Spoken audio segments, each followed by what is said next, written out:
Assalamualaikum warahmatullahi wabarakatuh. Nama saya Muhammad Arif Arsyad bin Husairi, berkodkan KTD 2006-03036 dari kelas 2 semester 2 Tahfiz Al-Quran wal Qiraat. InsyaAllah hari ini saya akan membahaskan berkaitan topik-topik yang saya pelajari di dalam madah Qiraat Ilmi 1. Bab yang pertama adalah bab tamhid, yang kedua babul isti'azah, dan yang ketiga bab al-hamzatain min kalimah. Kita akan mulakan dengan babul tamhid.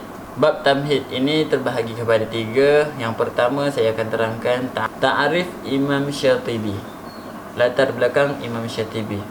Nama sebenar beliau Abu Al-Qasim bin Firruh bin Khalaf bin Ahmad Ar-Ruwaini Al-Syatibi Al-Andalusi, dikenali dengan Imam Asy-Syatibi dan dilahirkan pada 538 Hijrah di sebuah tempat yang bernama Syatibah, iaitu salah sebuah perkampungan di Andalus. Imam Asy-Syatibi mengambil dan mempelajari ilmu qiraat daripada Imam Abi Al-Hasan Ali bin Huzail Al-Balansi. Beliau pula mengambil qiraat daripada Imam Abi Daud Sulaiman bin Najah, daripada Imam Abu Amru Uthman bin Sa'id Al-Dani, iaitu pengarang kitab Al-Taisir, dan Al-Dani pula mengambil qiraat daripada Imam Abi Abdullah Muhammad bin Al-As Al-Nafazi, sehingga sampai sanadnya kepada Nabi Muhammad SAW. Di samping itu, ramai juga di kalangan ulama yang telah mempelajari dan mengambil qiraat daripada beliau. Di antara ialah Imam Abu Amru Uthman bin Umar bin Al-Hajib, Syekh Abu Al-Hasan Ali bin Hibbatullah bin Al-Jumaizi, Abu Bakr Muhammad bin Wadhah Al-Lakhmi, Abdullah bin Muhammad bin Abdul Warith bin Al-Azraq, dan lain-lain lagi. Beliau meninggal dunia di Mesir pada hari Ahad bersamaan 9 Jamadil Akhir 590 Hijrah, bersamaan 8 Jamadil Akhir 590 Hijrah, selepas fardu asar, pada usia 52 tahun. Jenazahnya dikebumikan di sebuah tempat yang bernama Qarafah Al-Sughra, berhampiran dengan kaki bukit Muqattam di Mesir. Kuburnya diketahui dan diziarahi oleh orang ramai sehingga ke hari ini. Semoga Allah Subhanahu Wa Taala mencucuri rahmat ke atasnya. Amin ya rabbal alamin. Hikmah Al-Quran diturunkan atas 7 huruf, seperti yang di dalam hadis, meringankan dan memudahkan umat Nabi Muhammad kerana orang Arab ketika itu yang diturunkan Al-Quran kepada mereka berbeza bahasa Arab dan bercampur-campur. Maksud sab'ah ahruf. Perselisihan ulama berkenaan maksud sab'ah ahruf ini terlalu banyak, tetapi pendapat yang lebih dipilih adalah pendapat yang dikemukakan oleh Fadilah Asy-Syaikh Abdul Fattah Al-Qadi di dalam kitabnya, iaitu Al-Wafi fi Asy-Syatibiyah. Seterusnya saya akan teruskan dengan babul isti'azah. Iza ma aradta dahra taqra'u fasta'iz jihalan minasyaitanir billahi musjala. Apabila kamu qari, hendaklah kamu membaca Al-Quran pada bila-bila masa sahaja, maka hendaklah kamu membaca memulainya dengan isti'azah, iaitu meminta perlindungan kepada Allah Subhanahu Wa Taala daripada syaitan yang direjam, dengan suara yang terang, dan bacaan ini disepakati oleh semua qura'. Ala ma ata fin nahli yusran wa in tazid bi rabbika tanzihan falasta mujahalan. Lafaz isti'azah adalah sebagaimana yang tersebut di dalam surah An-Nahl, iaitu a'udzubillahi minasyaitanirrajim, dengan tiada sebarang penambahan kerana lafaz ini senang dan mudah. Sekiranya kamu ingin menambah lafaz tersebut dengan tujuan memuliakan Allah Subhanahu Wa Taala, seperti a'udzubillahi samiil alim minasyaitanirrajim dan seumpama dengannya, maka ianya bukanlah menjadi sesuatu perkara yang bodoh ataupun satu kesalahan, kerana ada sesetengah riwayat yang membolehkannya. wa fi maqalin fil usuli furu'uhu fala ta'du minha basiqan wa muzallilan. Bermula dengan isti'azah ini ada dibahaskan dengan panjang lebar di dalam kitab-kitab qiraat yang mukhtabar tentang cabang-cabang dan bahagian-bahagiannya.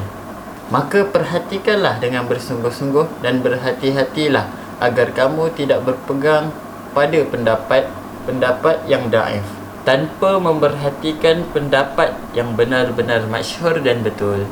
Wa ikhfa'uhu faslun abahu wa uwajna wa kam min fata kal mahdawi fi a'mala. Adapun membaca isti'azah dengan perlahan merupakan satu hukum daripada hukum bacaan isti'azah. Akan tetapi hukum ini ditolak oleh kebanyakan ulama Al-Quran kerana ayat ini di dalam surah An-Nahl jelas menyuruh agar isti'azah dibaca dengan nyaring. Sungguh pun demikian. Terdapat juga beberapa orang ulama seperti Imam Al-Mahdawi terus berpegang dengan hukum tersebut, iaitu membacanya dengan perlahan. Beliau mengambil hukum ini bersandarkan kepada bacaan Imam Hamzah Al-Kufi. Salim dan Khalaf yang mengambil bacaan daripada Imam Hamzah telah meriwayatkan bahawa Imam Hamzah membaca dengan nyaring dan permulaan surah Al-Fatihah sahaja. Sementara pada surah-surah yang lain, beliau membaca dengan perlahan. Halat yang juga mengambil bacaan daripada Imam Hamzah pula meriwayatkan bahawa Imam Hamzah boleh membaca sama ada bacaan nyaring atau perlahan pada semua surah-surah Al-Quran. Perhatian, harus berhenti pada isti'azah dan harus menyambungkannya dengan ayat yang selepasnya, sama ada basmalah ataupun ayat Al-Quran yang lain. Sekiranya membaca isti'azah berserta dengan basmalah dan awal surah, maka harus dibaca dengan 4 wajah bacaan, iaitu bacaan yang pertama, berhenti pada semua tempat.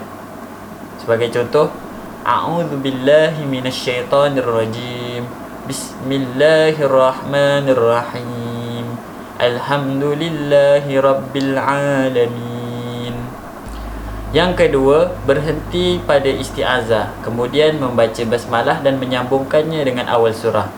Sebagai contoh, A'udzubillahi minasyaitonirrajim, Bismillahirrahmanirrahim, Alhamdulillahi rabbil alamin.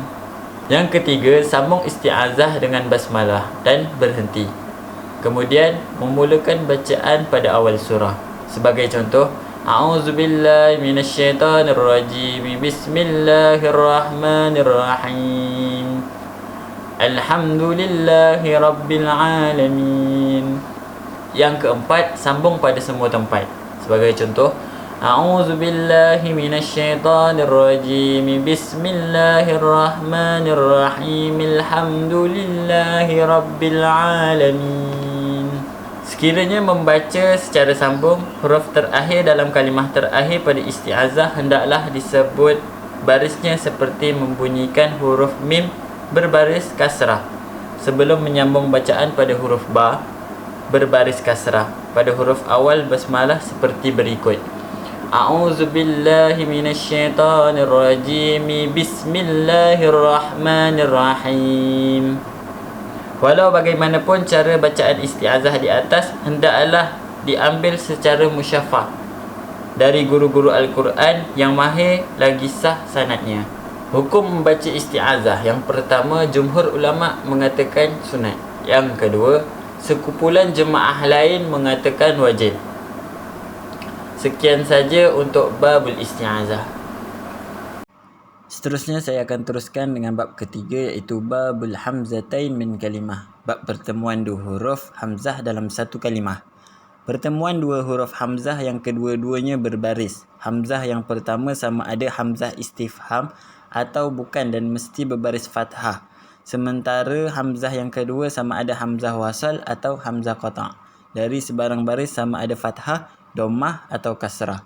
Wa tashilu ukhra hamzatain bi kilmatin sama wa bizatil fathi khulfun litajmula dibaca dengan tashil pada hamzah yang kedua apabila bertemu dua huruf hamzah dalam satu kalimah oleh Nafi, Ibnu Khatir dan Abu Amru daripada rumus sama. Contoh seperti a'innakum, a'unabbi'ukum dan a'adzartahum. Sekiranya hamzah yang kedua itu berbaris fathah, Hisham daripada rumus lam membaca dengan khilaf, iaitu sama ada dengan tashil ataupun tahqiq. Contohnya seperti tashil dibaca dengan a'adzartahum. Kalau tahqiq pula a'adzartahum. Wa kul alifan an ahli misra tabaddalat liwarshin wa fi baghdada yurwa musahhalan. Begitu juga dengan Warsh, beliau membaca dengan khilaf, iaitu sama ada dengan mengibdalkan huruf hamzah kepada huruf alif mengikut pendapat ulama Mesir, ataupun dengan tashil mengikut pendapat ulama Baghdad. Sekiranya Warsh membaca dengan ibdal huruf hamzah kepada huruf alif, maka kadar panjang bacaannya ialah 6 harakat.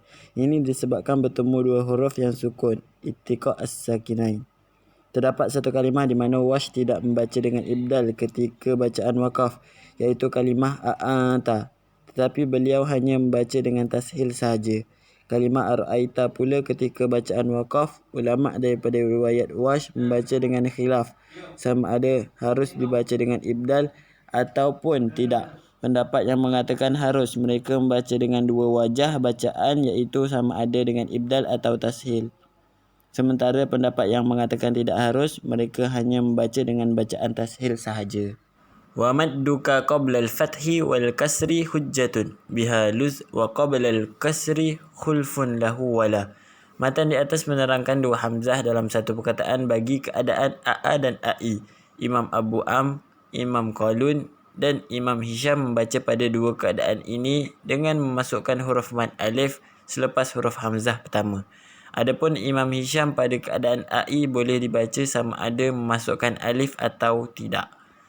Cara bacaan mereka, contoh Imam Abu Am, adzartahum, adzartahum. Imam Qalun, adzartahum.